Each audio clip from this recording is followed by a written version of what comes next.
दोस्तों, आइए सुनते हैं आज की कहानी राजा रानी और चतुर चोर। विजयनगर की शामें बहुत भव्य होती थीं।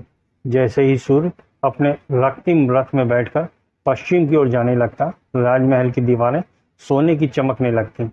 वही शाम थी, राजमहल की बहार थी, संगीत गूंज रहा था और राजा वीरेंद्र मित्र अपनी रानी चंद्रलेखा के संग सिंहासन पर विराजमान थे। रानी, आज राजसभा में कुछ अजीब प्रस्ताव आया है, राजा ने गंभीर स्वर में कहा। कैसा प्रस्ताव स्वामी? चंद्रलेखा ने चौंक कर पूछा। कोई चोर राज्य में रात के अंधेरे में अमीरों के खजाने से हीरे जवाहरात चुरा रहा है और फिर अगले दिन वह चोरी गरीब बस्तियों में बांटी जाती है। वह जनता में हीरो बनता जा रहा है।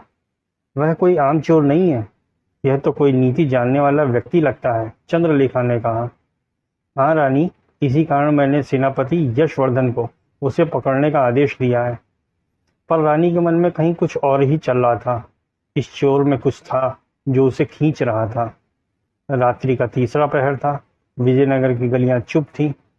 पहरेदार उन्नीदी से इधर उधर टहल रहे थे। दूर महल के पश्चिमी हिस्से से सटा एक ऊंचा बुर्ज था, जिसके नीचे था शहर का सबसे अमीर साहूकार भीमराज का हवेली नुमा महल।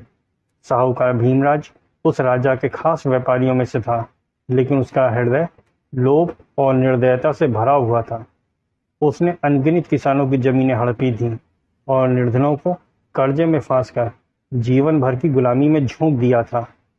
उस रात भी वह अपनी कोठरी में सो रहा था, भारी खांसते हुए, सपनों में अपने खजाने को गिनते हुए। पर छत पर एक साया धीरे धीरे उतर रहा था। नर्म सदे कदम, काले वस्त्र, चेहरा एक नीले रुमाल से ढका हुआ, आंखों में तीव्रता थी, चाल में सर्प जैसी चातुर्य। वह था नील, विजयनगर का चतुर चोर। नील कभी हिंसा नहीं करता था। उसका काम था अमीरों की तिजोरी से चोरी करना और गरीबों के चूल्हे जलाना। हर रात वह एक नया निशाना चुनता और हर बार उसके पीछे कोई गहरी कहानी होती। आज उसका निशाना था भीमराज। उसने हाल ही में एक बस्ती को उजाड़कर वहां अपना अनाज गोदाम बनवाया था। नील छत से नीचे उतरा, दीवार पर लगे सुनहरे शेर के मूर्तिकार को हल्के से घुमाया। एक चोरों की भाषा में बना गुप्त यंत्र और खजाना कक्ष का गुप्त दरवाजा खुल गया। वह अंदर गया। मोती, माणिक्य, अशरफियां और कागजात, जिनमें किसानों की जमीनों का उल्लेख था, सबको एक थैली में भरकर वह एक कागज रखाया। जिसका धन आंसू से भीगता है वह देर तक नहीं टिकता। नील। अगली सुबह पूरा शहर जगते ही एक अफवाह में गूंज उठा। फिर आया वो चोर, फिर लूटा अमीर, फिर बांटा निर्धनों में हीरा। बस्ती के बच्चे मिठाई खा रहे थे। विधवाएं पहली बार तेल में रोटियां सेक रही थीं। राजमहल में खलबली थी। सेनापति यशवर्धन ने रक्षक बल बढ़ा दिया। मंत्री दुर्गेश के चेहरे पर एक अजीब मुस्कान थी। उसे पता था ये चोर राजा की छवि के लिए खतरा बनता जा रहा है। राजमहल का संकट देखकर राजा वीरेंद्र मित्र क्रोधित थे, लेकिन भीतर कहीं न कहीं उनकी आत्मा भी यह मानती थी कि वह चोर अन्याय के विरुद्ध ही काम कर रहा है। परंतु व्यवस्था बिना अनुशासन के नहीं चल सकती, राजा ने कहा। चंद्रलेखा चुप थी, लेकिन उसकी आंखों में एक चमक थी। नील की यह चाल उसे प्रेरणा दे रही थी। शायद वह उसे पहले से जानती थी या फिर जानना चाहती थी। अंत में उसी रात चंद्रलेखा अपनी खिड़की के पास खड़ी थी। हवा में वो परिचित खुशबू थी। नील फिर कहीं पास था। तुम कौन हो?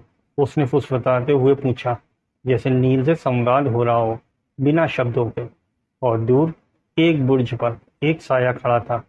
उसे चंद्रलेखा की आंखें दिख रही थीं और शायद दिल भी।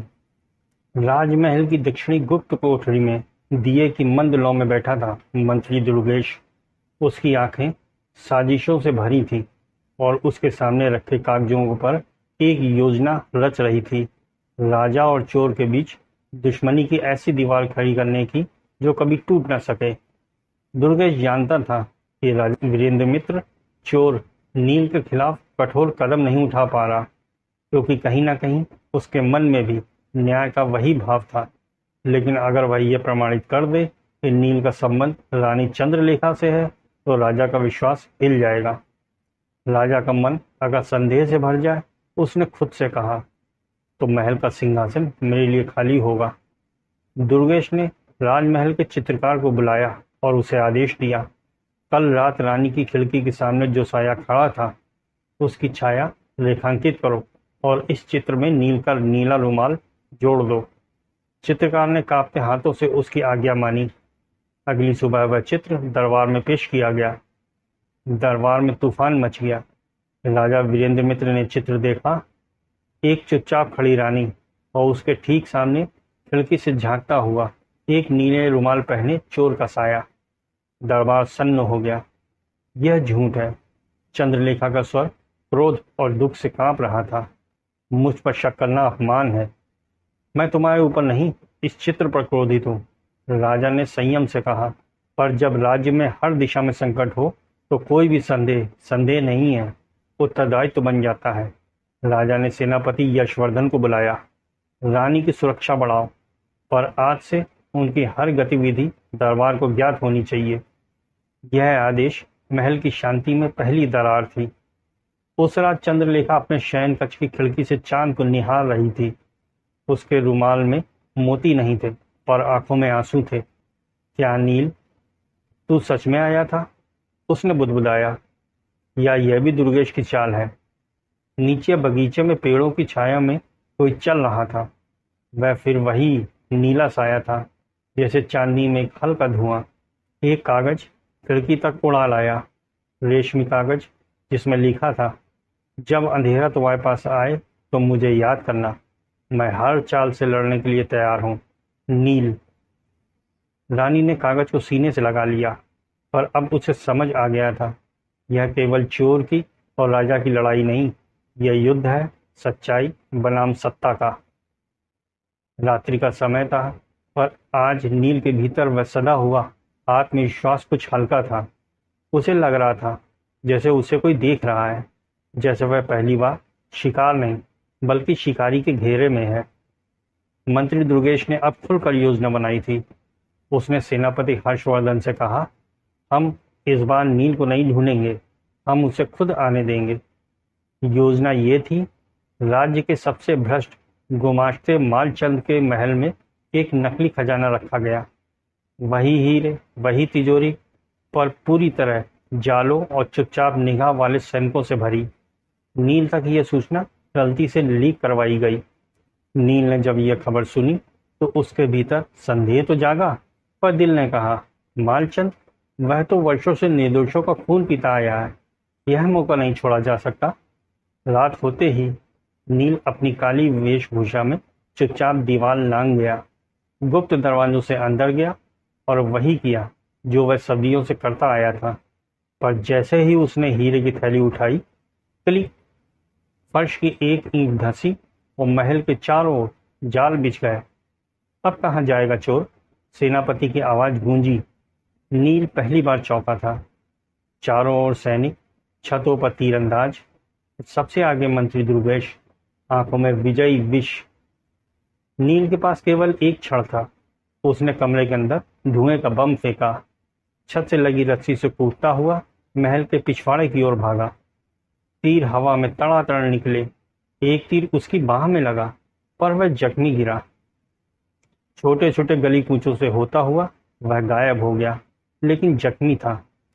राजा को जब यह समाचार मिला, नील घायल हुआ पर बच निकला, तो उसने पहली बार कहा, शायद ये चोर कोई साधारण व्यक्ति नहीं, कोई बहुत निकट का हो। रानी चंद्रलेखा के चेहरे पर चिंता की रेखा खिंच गई थी। उसी रात उसने अपने एक गुप्त सेवक को भेजा। जंगल के दक्षिणी भाग में चोरों का एक पुराना ठिकाना है, वहां कोई घायल हो तो उसकी सेवा करना। यह आदेश एक रानी का नहीं, एक नारी का आदेश था, जो किसी की चिंता में रातें जागने लगी थी।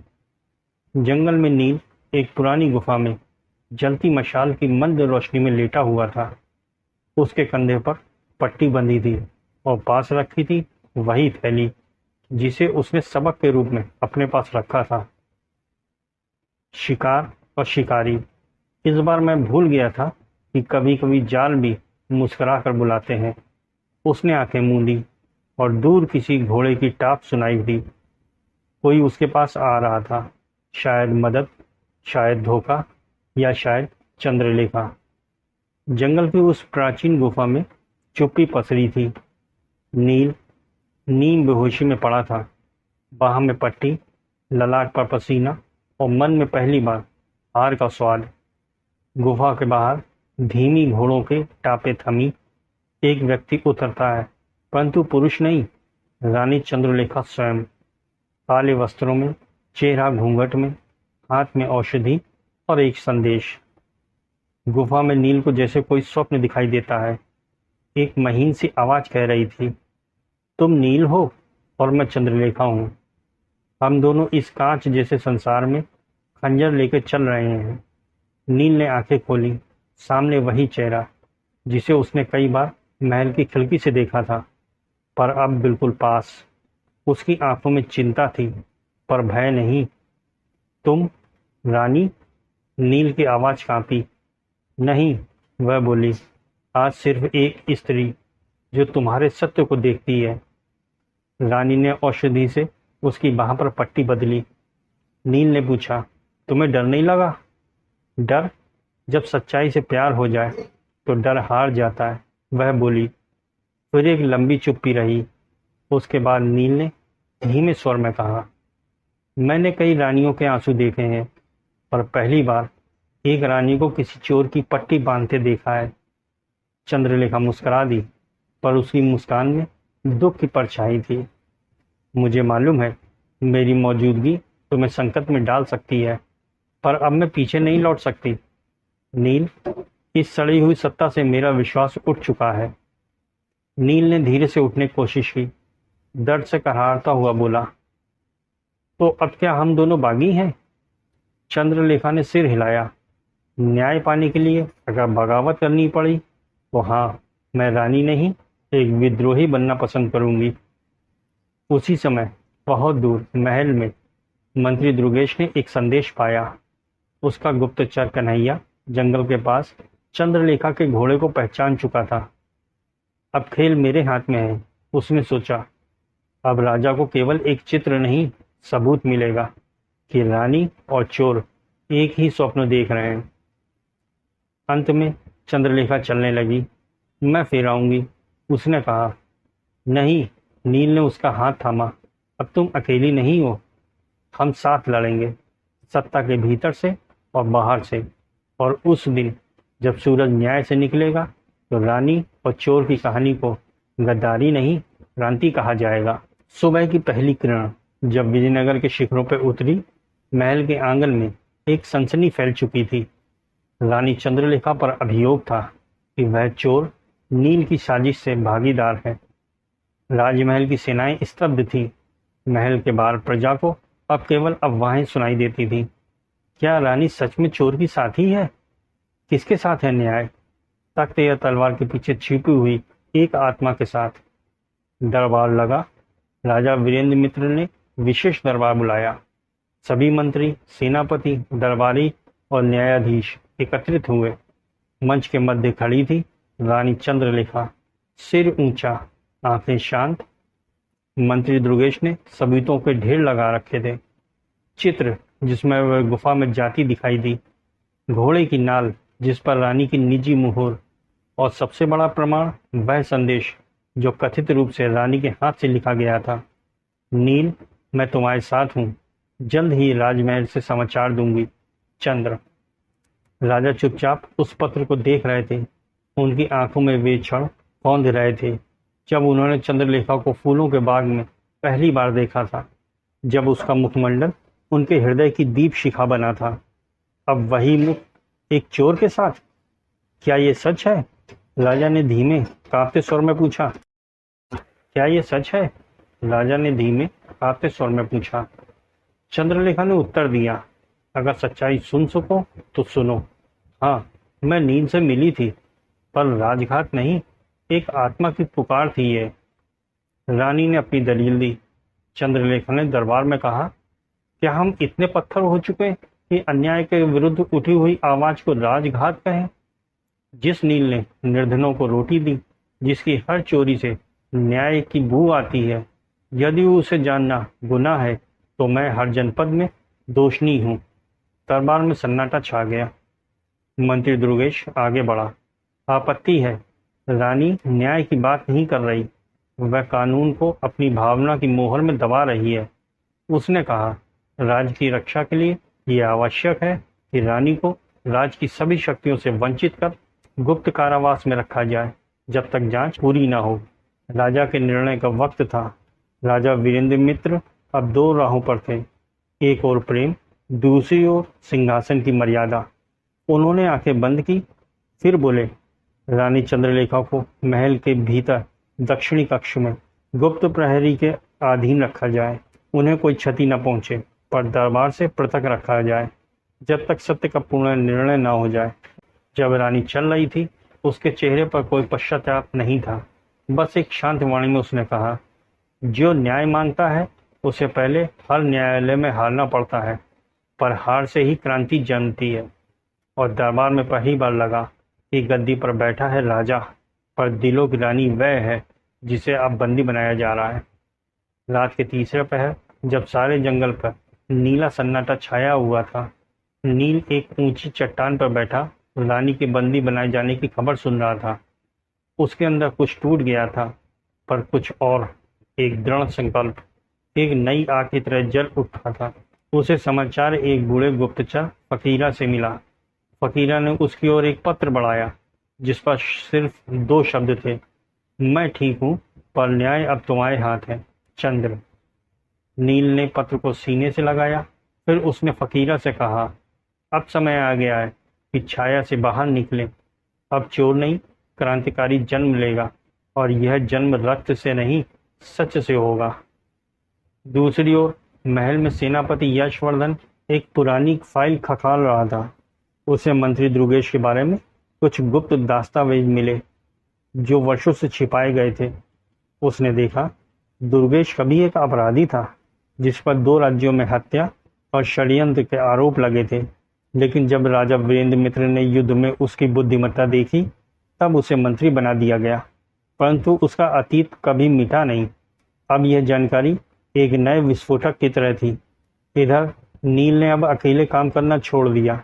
उसने पुराने चोरों, दरकिनारे हुए सिपाहियों, दलितों, किसानों, हर उस इंसान को एकत्र किया जो कभी दुर्गेश की चालों का शिकार हुए थे।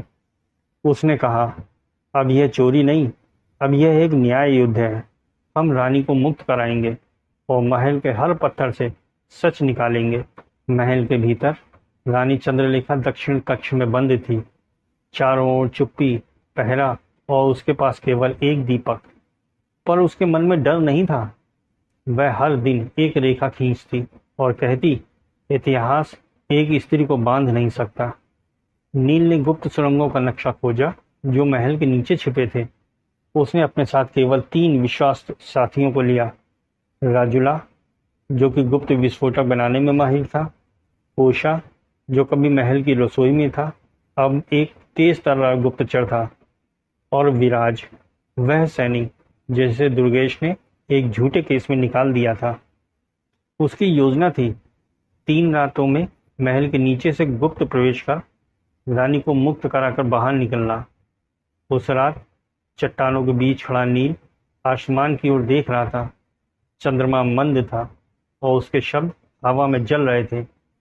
अगर मैं चंद्रलेखा को आज़ाद न करा सका तो यह नील उसी गुफा में हमेशा के लिए गुम हो रहेगा। लेकिन अगर मैं सफल हुआ तो विजयनगर की कहानी फिर कभी वैसी नहीं रहेगी। विजयनगर की रात्रि पहले कभी इतनी शांत नहीं थी, पर यह चुप्पी वैसी नहीं थी जैसे आग से पहले का धुआं। महल के उत्तर पश्चिमी भाग में झाड़ियों के पीछे एक भूला हुआ द्वार था। कभी राजा आजानशूर ने आपात युद्धों में उपयोग किया था। अब वही द्वार बन चुका था, नील और उसके साथियों की उम्मीद का प्रवेश द्वार।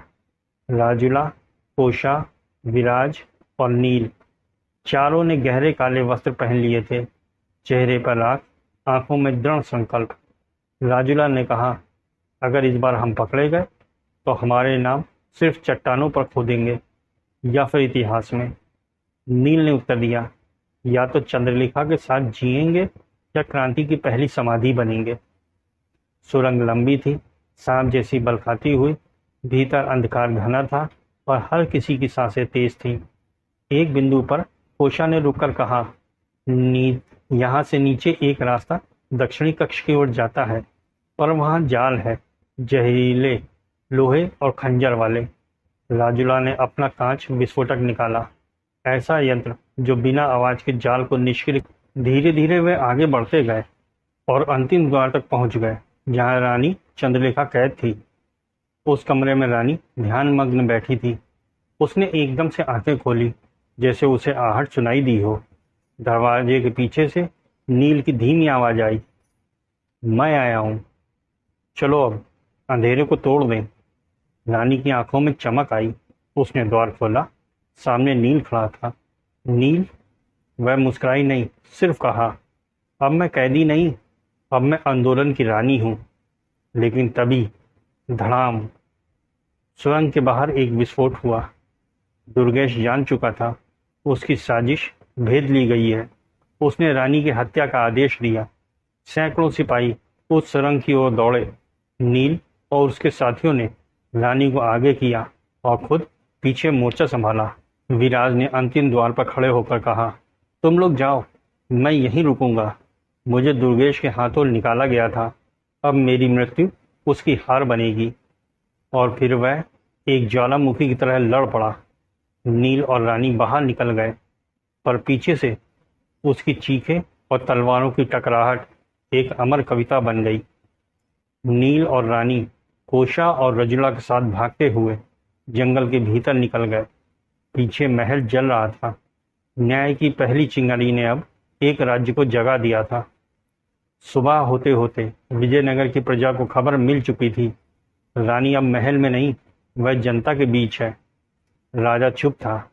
दुर्गेश अब खुले युद्ध की तैयारी में था, पर जनता अब केवल राजा की नहीं, रानी की भी हो चुकी थी। राजमहल की दीवारें अभी भी रात्रि की हलचल से कांप रही थीं। विजयनगर की प्रजा सुबह उठते ही जान गई थी कि उनकी रानी अब राजमहल की नहीं, जनता की रक्षक बन चुकी है। और अब हर निगाह टिक रही थी राजा वीरेंद्र मित्र पर। सिंहासन पर बैठा राजा चुप था। उसकी आंखों में आंधी चल रही थी। प्रेम बनाम नीति, वफादारी बनाम व्यवस्था और रानी बनाम राज्य मंत्री। उसे याद आई वो पहली संध्या जब चंद्रलेखा ने उससे कहा था, एक राजा वह नहीं जो राज करता है, एक राजा वह है जो न्याय करता है। अब वही स्त्री, उसके शब्द कभी नीति थे, अब उसे देशद्रोही कहा जा रहा था। मंत्री दुर्गेश ने दरबार में एक नई याचिका रखी। राजा, प्रजा भ्रमित हो चुकी है, रानी एक भगोड़ी है।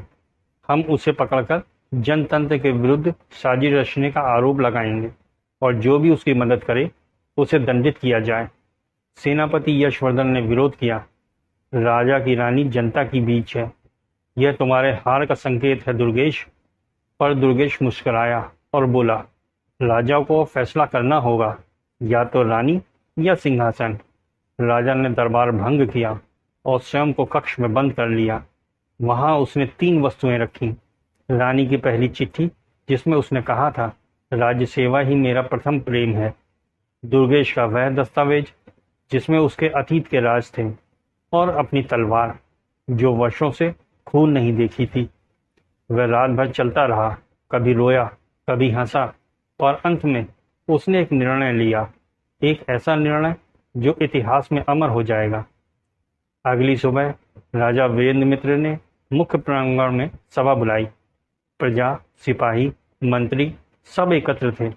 राजा ने सिंहासन के आगे आकर घोषणा की, मैं वीरेंद्र मित्र, विजयनगर का राजा, आज इस राज्य के लिए न्याय को सर्वोपरि मानते हुए दुर्गेश को उसके पुराने अपराधों के लिए बंदित घोषित करता हूँ और रानी चंद्रलेखा को राजद्रोह से मुक्त करता हूँ। वह अब जनता की प्रतिनिधि है और इस राज्य की सह शासिका होगी। दरबार गूंज उठा, पर सबसे चौंकाने वाला दृश्य था जब राजा ने स्वयं सिंहासन से नीचे उतरकर अपने मुकुट को महल के द्वार पर रखा और कहा, अगर राजतंत्र न्याय के बिना हो तो यह मुकुट सिर्फ लोहे का भार है। दुर्गेश ने इस ऐलान को विद्रोह मान लिया। उसने महल के बाहर निकलते ही गुप्त सेनाएं भेजी, रानी और नील को मारने के लिए। अब अंतिम टकराव निश्चित हो चुका था। राजा, रानी और नील तीनों एक तरफ, दुर्गेश और उसका अंधा तंत्र दूसरी ओर। राजमहल की भूमि कांप रही थी। सूरज आधा उगा था, पर आधा अब भी रक्त की छाया में था। विजयनगर के इतिहास में यह वह दिन था जब सिंहासन से सत्य भिड़ गया। मंत्री दुर्गेश ने अब सारी मर्यादाएं तोड़ दी थी। उसने उत्तर और पूर्व द्वारों पर गुप्त सेनाएं तैनात की, जिन्हें सिर्फ एक आदेश मिला था, रानी या नील, कोई भी जीवित न बचे। उसने पुराने भाड़े के हत्यारों को बुलाया, महल के गुंबदों से तीरंदाज बैठा दिए और यहाँ तक कि कुछ गुप्तचरों को राजा की हत्या की योजना में भी शामिल किया। पर राजा वीरेंद्र मित्र अब वह मौन सिंह नहीं रहा। उसने अपने निजी गुप्त सैनिकों को जनता के साथ जोड़ने का आदेश दिया और जैसे ही उसने अपने कक्ष से तलवार निकाली, वह कह उठा, अब यह युद्ध किसी के सिंहासन का नहीं, यह युद्ध है आत्मा की स्वतंत्रता का। रानी चंद्रलेखा और नील अब जनसेना के साथ महल की ओर बढ़ रहे थे। उनके पास तलवारें कम थी, लेकिन विश्वास बहुत अधिक। नील ने कहा, अगर दुर्गेश का तंत्र महल है तो हमारा महल है जनता। राजुला ने एक आखिरी बार अपना विस्फोटक थैला जांचा। ओशा ने आखिरी सिपाही को अंतिम संकेत दिया। अब हमला आरंभ होने वाला था। भोर होते ही महल के पूर्वी द्वार पर दुर्गेश की सेना और जनता की टुकड़ी भिड़ गई। तीर चले, तलवारें लहराईं और वीरता की चित्कार से पूरा आसमान कांप उठा। राजा स्वयं घोड़े पर चढ़कर मध्य द्वार से निकला और बोला, जो भी आज अन्याय के साथ है वह शत्रु है इस भूमि का। भीषण युद्ध में सेनापति यशवर्धन रानी को बचाते हुए बुरी तरह घायल हो गया। उसने रानी की ओर देखा और कहा, आपने हमें फिर से जीना सिखाया, अब मुझे मरने दो एक सच्चे युद्ध में। वह अंतिम बार उठकर दुर्गेश के छुपे अंगरक्षकों को रोका और वहीं प्राण त्यागे। अब दुर्गेश खुद रणभूमि में आया। उसके पास राजा की हत्या का षड्यंत्र और जनता को धोखे देने वाले झूठे पत्र भी थे। उसने जनता के बीच घोषणा की, चंद्रलेखा और नील गद्दार हैं, वे राजा को हटाकर सत्ता हटियाना चाहते हैं। पर तभी स्वयं राजा मंच पर आ खड़ा हुआ। राजा ने जनता के बीच कहा, मैं गवाह हूँ इस युद्ध का और आज मैं घोषणा करता हूँ, दुर्गेश मंत्री नहीं, एक अपराधी है जिसने राज्य के भीतर से खोखला किया और वह न्याय के लिए मारा जाएगा। दुर्गेश ने तलवार खींची, पर नील ने उसका वार रोक लिया। सभी सैनिकों के बीच एक द्वंद्व छिड़ा, अंधकार बनाम रोशनी का। नील और दुर्गेश के बीच वह युद्ध सिर्फ दो इंसानों का नहीं था, वह दो विचारों का युद्ध था। अंत में जब दुर्गेश नील पर वार करने ही वाला था, रानी चंद्रलेखा ने बीच में आकर एक भाले से उसका सीना चीर दिया। दुर्गेश वहीं ढह गया। सारे छल, सारी साजिश एक सांस में समाप्त। नई सुबह, युद्ध समाप्त हुआ, रक्त बहा, पर साथ में एक नई आशा भी जन्मी। राजा ने घोषणा की, अब विजयनगर का शासन केवल राजाओं का नहीं, प्रजा और न्याय का होगा। रानी चंद्रलेखा को जन संरक्षिका घोषित किया गया और नील को राजगुप्त सहायक, जो न्याय की छाया से देखेगा हर नीति का पालन। विजयनगर अब न्याय संगठित राज्य बन चुका था। नील अब चोर नहीं, इतिहास का वीर बन चुका था और चंद्रलेखा अब सिर्फ रानी नहीं, एक युग की जननी थी। युद्ध के बाद विजयनगर की गलियों में अब कोई तीर नहीं उड़ता था, पर हवा में एक नई चीज थी, स्वतंत्रता की गंध। लोग अब सिर्फ राजा को नहीं, रानी चंद्रलेखा और नील को भी एक नायक के रूप में देख रहे थे। राजमहल के द्वार अब खुले रहते थे, जहां हर वर्ग के लोग अपने सुझाव और प्रश्न ले आते। राजा वीरेंद्र मित्र ने अब राजतंत्र से जनतंत्र से जोड़ा। सब सचिव परिषद बनाई गई, जिसमें रानी चंद्रलेखा प्रमुख अध्याशीष बनी और नील को गुप्त योजनाओं व सुरक्षा सलाह का प्रमुख नियुक्त किया गया। ओशा और रजुला को राजकीय विज्ञान और सुरक्षा विभाग सौंपा गया। राजा ने सभा में कहा, अब यह राज्य किसी व्यक्ति का नहीं, यह हर उस विचार का है जो न्याय के पक्ष में खड़ा हो। बहुतों ने अनुमान लगाया कि रानी और नील विवाह करेंगे, पर चंद्रलेखा ने एक ऐतिहासिक वक्तव्य दिया, हमारा रिश्ता सत्ता या प्रेम नहीं, हम एक लक्ष्य के सहयात्री हैं। यह युग विवाह नहीं, विचार की साझेदारी चाहता है। नील ने मुस्कुराकर कहा, मैं अब चोर नहीं, पर मैं अब भी उन्हीं गलियों का रखवाला हूँ जहाँ बचपन भूख में बीता था। उनका रिश्ता नामहीन था, पर इतना मजबूत कि वक्त भी उसे तोड़ नहीं सकता था। रानी चंद्रलेखा ने एक ग्रंथ की रचना शुरू की, नीति दीप का, जिसमें उन्होंने लिखा, न्याय तब तक अधूरा है जब तक सबसे कमजोर की आवाज़ सबसे ऊंचे सिंहासन तक न पहुंचे। वहीं नील ने शहर भर में चोरों के लिए विद्यालय खोले, जहां वह अपने जैसे अनाथ और भटके हुए युवकों को तलवार नहीं, किताब पकड़ना सिखाते थे। अंत में वर्षों बीते, राजा वृद्ध हो गए। रानी अब भी अपने नीति मंदिर में रोज जनता से मिलती। नील ने एक दिन रानी से कहा, क्या तुम कभी सोचती हो क्या होता अगर उस रात मैं वो गहने चुरा लेता और भाग जाता? चंद्रलेखा मुस्काई और कहा, तो शायद कोई और रानी किसी और युग में वही न्याय लड़ रही होती, लेकिन इस राज्य को तुम न मिलते।